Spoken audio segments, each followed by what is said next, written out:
Padre Pio and Carlo Acutis, when two saints meet in time. September 20. Pio. Brothers and sisters in Christ, today, September 23rd, the day we remember the entrance into heaven of Saint Padre Pio of Pietrelcina, I want to invite you to an extraordinary encounter, to a deep meditation on how sanctity transcends time and connects entire generations. Today I want to tell you a story that seems impossible but is completely real. The story of how a saint of the 20th century helped form a saint of the 21st century, how Padre Pio, from his small convent in San Giovanni Rotondo, extended his paternal hand to guide the steps of a young Milanese boy named Carlo Acutis. Subscribe to the channel and activate the notification bell so you don't miss any of our meditations. Let us close our eyes for a moment and transport ourselves in time. It is the year 2002, Carlo is barely 11 years old, and together with his mother Antonia travels from Milan to southern Italy, to that small city that had become the spiritual heart of millions of people, San Giovanni Rotondo. Carlo, the boy passionate about computers, video games and technology, is about to live an encounter that will forever mark his path toward sanctity.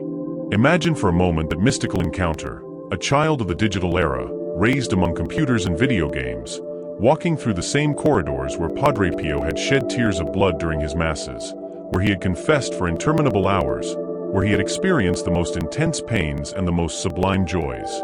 Carlo, with his curious little eyes, walks through every corner of the convent, touches the walls where Padre Pio had leaned his stigmatized hands, stops before the cell where the saint had fought against the demon, where he had received celestial visions.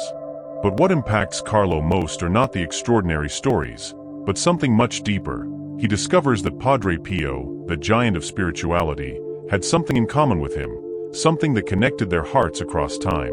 Both burned with the same passion, both had the same uncontainable love, the Eucharist. Listen well to this story that seems fundamental to me for understanding the connection between these two saints. Carlo, from a very young age, called the Eucharist my highway to heaven. It wasn't a phrase he had memorized. It wasn't something he said to impress adults. It was the most authentic expression of his adolescent heart. And when Carlo learns the story of Padre Pio, he discovers that this saint who had lived decades before him had had exactly the same experience. Padre Pio celebrated Mass as if he were living the Passion of Christ in real time. His Masses lasted hours not because he was slow, but because he was literally suffering with Jesus on Calvary. The testimonies of those who attended his Masses tell us of a man who trembled, who cried, who seemed to be seeing something that the rest of us could not see. During the consecration, Padre Pio remained as if petrified, with his eyes fixed on the host, as if he were contemplating the resurrected Christ face to face. Share this video with your family, friends, especially with young people who need to hear these testimonies of hope. Remember that Saint Carlo Acutis said, "We are all born as originals, but many die as photocopies." Help others discover their originality in Christ.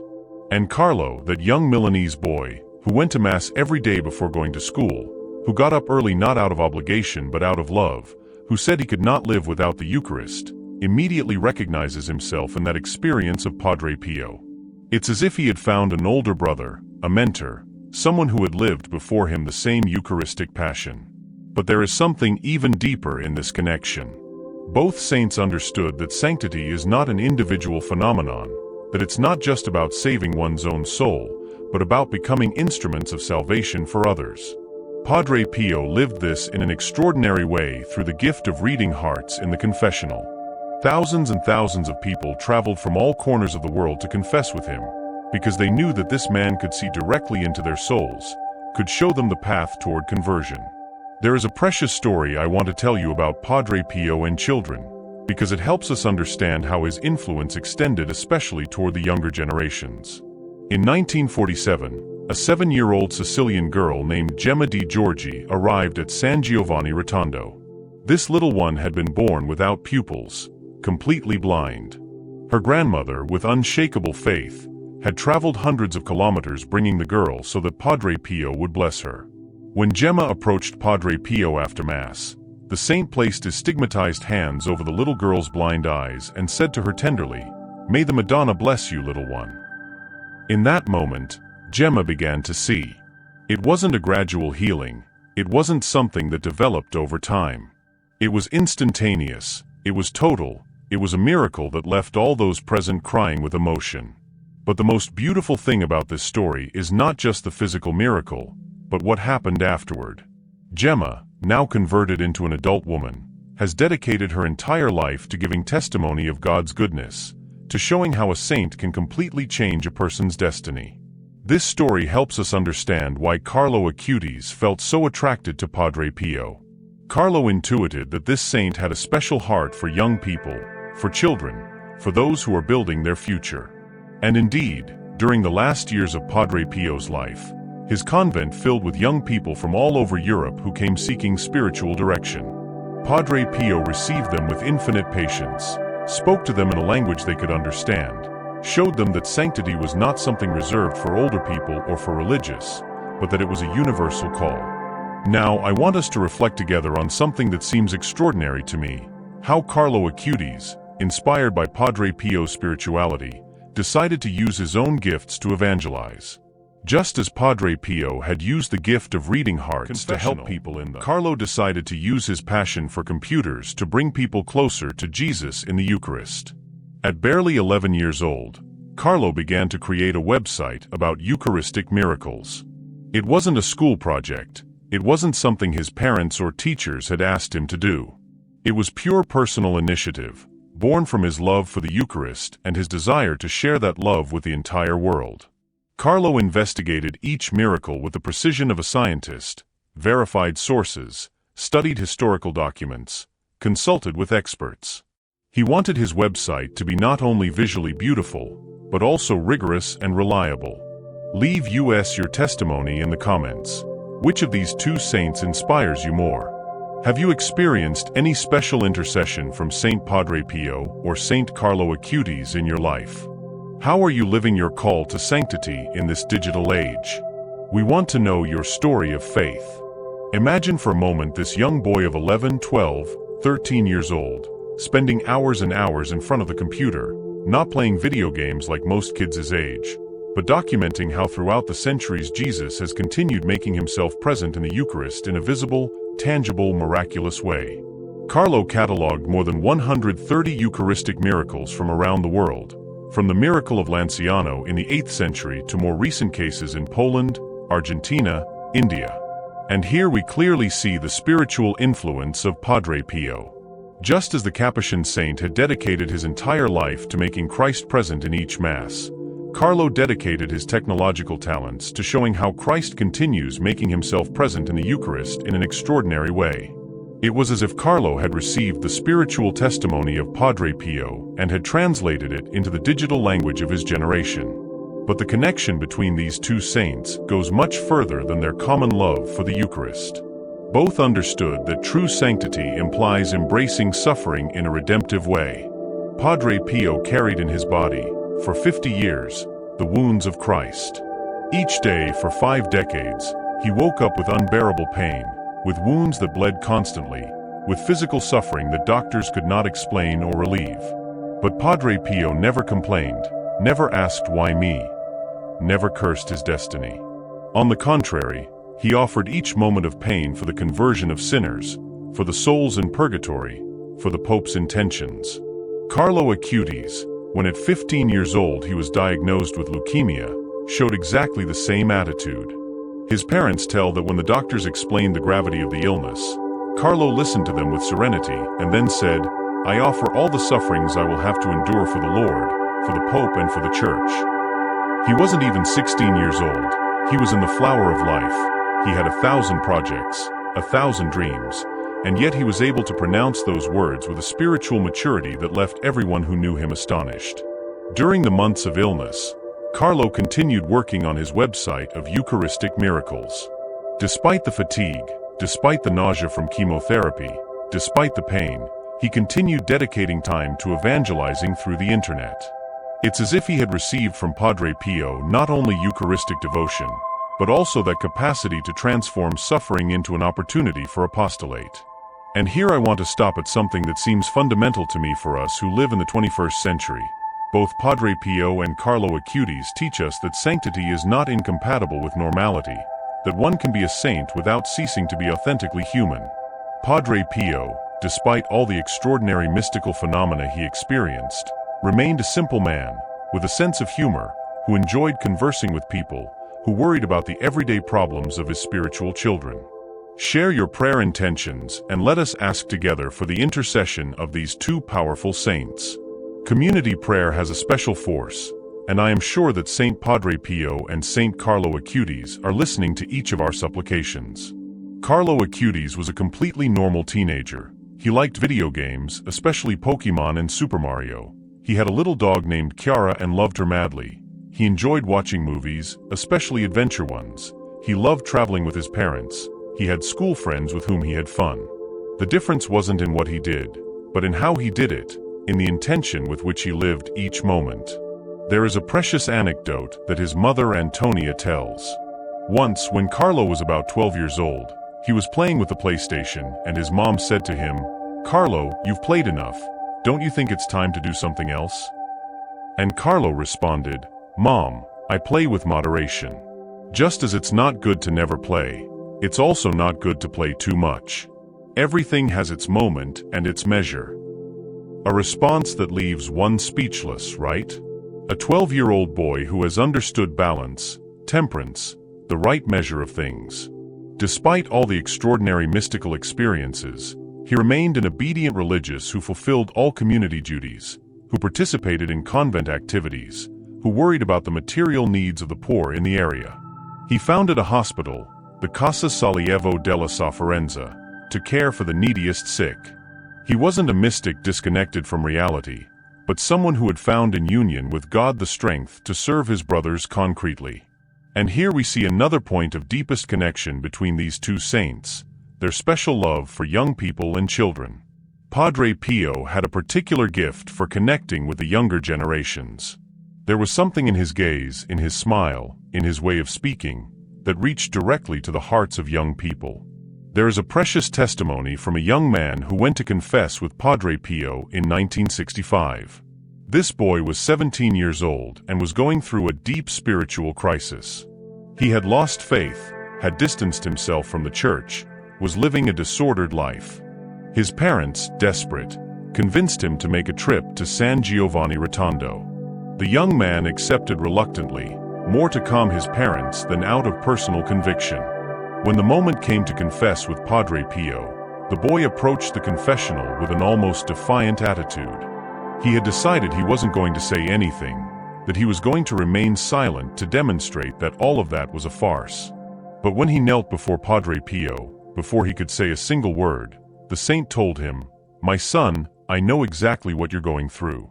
I know you've lost faith. I know you think God doesn't love you. I know you believe you've committed unforgivable sins. But know one thing. Jesus loves you exactly as you are, with all your errors, with all your doubts, with all your rebellion. He is here waiting for you, not to condemn you, but to embrace you." The young man began to cry inconsolably. In that moment he understood that he had found not only a confessor, but a spiritual father who could read into the deepest part of his soul. That confession completely changed his life. He returned to his city converted, renewed, full of hope. Years later he became a priest and has dedicated his entire life to youth apostolate, inspired by Padre Pio's example. This same capacity to reach the hearts of young people we see in Carlo Acutis, but in a different way, adapted to current times. Carlo evangelized through example, through his life testimony, through his intelligent use of technology. His classmates realized there was something different about him. He never participated in malicious conversations, was always ready to help whoever needed it, defended classmates who were the object of mockery. There is a beautiful testimony from a classmate of Carlo, who tells how he helped her during a very difficult period of her adolescence. This girl was going through serious family problems. Her parents were divorcing, and she was sinking into deep depression. One day, after class, Carlo approached her and said, "I know you're suffering a lot. I want you to know that every day I pray for you and your family. And I want to ask you something. Will you allow me to accompany you to Mass tomorrow morning before class? I believe Jesus has something special to tell you." The girl accepted, more to not hurt Carlo's feelings than out of personal conviction. But that Mass changed her life. Seeing the way Carlo lived the Eucharist, how he immersed himself in prayer, how he radiated peace and serenity, she understood that she had found the answer to all her suffering. She began to accompany Carlo to daily Mass, began to deepen her faith, and little by little found the strength to face the family situation. Years later, that girl married in the church and formed a solid Christian family. And she always says that everything began with a silent but very eloquent testimony of Carlo Acutis. Now I want to talk to you about something that seems fundamental to me for understanding the sanctity of these two men of God, their intimate relationship with prayer. Padre Pio spent hours and hours in prayer. He got up at dawn, much before the rest of the community, to be alone with Jesus. His community brothers told that sometimes they found him in the chapel at 2 or 3 in the morning, completely absorbed in contemplation, with tears rolling down his cheeks, talking with Jesus as if he were an intimate friend who was physically present. For Padre Pio, prayer was not an obligation, it was not just another religious practice. It was his spiritual breathing, it was his way of living each moment. He said, "Prayer is the best weapon we have, it is the key that opens God's heart." And he lived exactly according to this conviction. When people asked him for advice for spiritual life, he always responded the same thing: pray, pray much, because the world has a great need for prayer. Carlo Acutis had learned this lesson without anyone needing to teach it to him directly. From a very young age, he developed an intense and constant prayer life. His mom tells that sometimes she found him at night, when she thought everyone was sleeping, kneeling next to his bed praying the rosary. When she asked him why he prayed so much, Carlo responded, "Mom, I talk to Jesus like I talk to you. He is my best friend, and friends tell each other everything." During his illness, Carlo's prayer became even more intense. His parents told that despite the pain, despite the fatigue from chemotherapy, Carlo never stopped praying his daily rosary, never stopped making his hour of Eucharistic adoration. It's as if he had understood that suffering, united to prayer, became an extraordinary evangelizing force.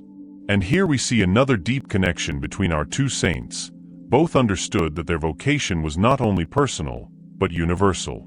Padre Pio didn't pray only for himself, but for the entire church, for the conversion of sinners, for the souls most in need of mercy. His spiritual letters are full of references to this constant concern for the salvation of all men. Carlo Acutis, when he offered his suffering for the Pope and for the Church, was doing exactly the same thing. At 15 years old, he had understood that his life, even if brief, could have a universal impact if he lived it in union with Christ. His website of Eucharistic Miracles has been translated into dozens of languages and has reached millions of people around the world. It's as if God had wanted to show that the evangelizing work of a young person can have a reach that surpasses any human expectation. But there is something more I want to share with you, something that deeply moves me when I think of these two saints, their special relationship with the Virgin Mary. Padre Pio had the most tender devotion toward the Madonna. He called her my little heavenly mother and entrusted everything to her, his joys, his sufferings, his apostolic concerns. When people asked him to pray for some particular intention, Padre Pio always responded, "I'll tell the Madonna, she never says no." There is a precious anecdote that perfectly illustrates this trust of Padre Pio in the Virgin Mary. A lady went to visit him because her 8-year-old son had a terminal illness and doctors had lost all hope. The woman asked Padre Pio to pray for the child's healing. The saint responded, "Madam, I'm going to ask the Madonna to cure your son, but with one condition. You have to promise me that if the child is cured, you're going to educate him as a good Christian, so that he may be an instrument of salvation for many souls." The lady promised, and indeed the child was cured in a way inexplicable to medicine. But the most beautiful thing is that this child, now converted into an adult man, became a priest and has dedicated his entire life to evangelization, especially among young people. It's as if Padre Pio's intercession and the Virgin Mary's protection had collaborated to raise a new vocation to serve the Church. Carlo Acutis had exactly the same trust in Mary. He prayed the rosary every day, without exception. His mom tells that when he was little and she asked him what he wanted as a gift for his birthday or for Christmas, Carlo always asked for images of Virgin Mary for his room. His room was full of Marian images from all parts of the world: the Virgin of Guadalupe, of Lourdes, of Fatima, of Czestochowa. During the last days of his life, when he was already very weak from the illness, Carlo continued praying the rosary with difficulty but with admirable constancy. The day before dying, he told his mom, "Mom, I'm going to die happy because I've lived my life without wasting even a minute on things that don't please God. And I know that the Madonna is waiting for me to take me next to Jesus." And here we arrive at something that seems fundamental to me for us who live in this 21st century full of challenges: the relevance of the message of these two saints. We live in a world that seems to have lost the sense of the sacred, that has relegated God to a marginal corner of existence. A world where young people often grow up without solid spiritual references, where technology sometimes becomes a distraction that takes us away from the encounter with the transcendent. But precisely in this context, the testimony of Padre Pio and Carlo Acutis acquires extraordinary relevance. They show us that sanctity is possible in any era, in any circumstance, with any cultural or technological background. Padre Pio lived sanctity in a rural pre-industrial world, where life unfolded according to ancestral rhythms. Carlo Acutis lived sanctity in the full digital era, surrounded by computers, cell phones, internet. The difference wasn't in external circumstances, but in the interior disposition of the heart. Both understood that life has a meaning that transcends the immediate, the material, the visible. Both discovered that the human heart is made for God and that only in Him does it find fullness, peace, true joy. And this is exactly what we need to hear today, especially young people. In a world that offers them 1,000 distractions but few answers to the fundamental questions of existence, Carlo Acutis' testimony is like a beacon of hope. It tells them, you can use your smartphone, you can play video games, you can enjoy all the possibilities that modern technology offers you, but never forget what is the ultimate meaning of your life. Don't forget that you are a child of God and that you are called to sanctity. I want to end this meditation by telling you a story that seems to me to perfectly summarize the spiritual connection between Padre Pio and Carlo Acutis. In 2010, 4 years after Carlo's death, in Campo Grande, Brazil, a 6-year-old boy named Matthias was suffering from annular pancreas, a congenital malformation that prevented him from feeding normally and that endangered his life. The child's parents, desperate, decided to ask for Carlo Acutis' intercession. They took little Matthias to an exhibition about Eucharistic miracles that had been organized based on Carlo's research work. During the visit, the child kissed a relic of Carlo and immediately began to show signs of improvement. In a few days he was completely cured, to the amazement of the doctors who had treated him. But what seems most significant to me about this story is that Matthias's parents told that during the entire healing process, the child constantly spoke of 2 good gentlemen who came to visit him at night and who told him not to be afraid.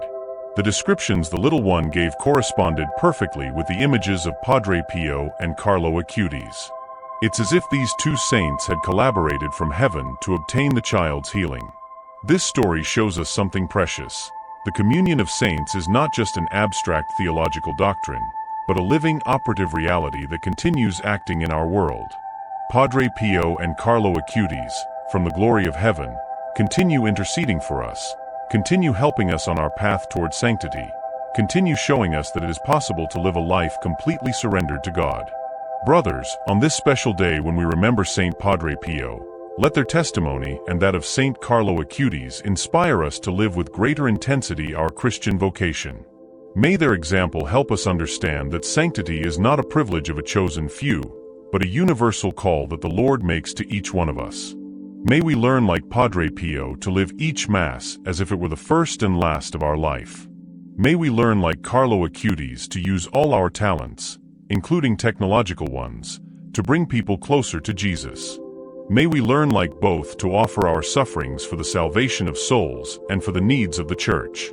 And above all, may we understand that the time we live, with all its challenges and difficulties, is exactly the time that God has chosen for us, is the perfect moment for our sanctification.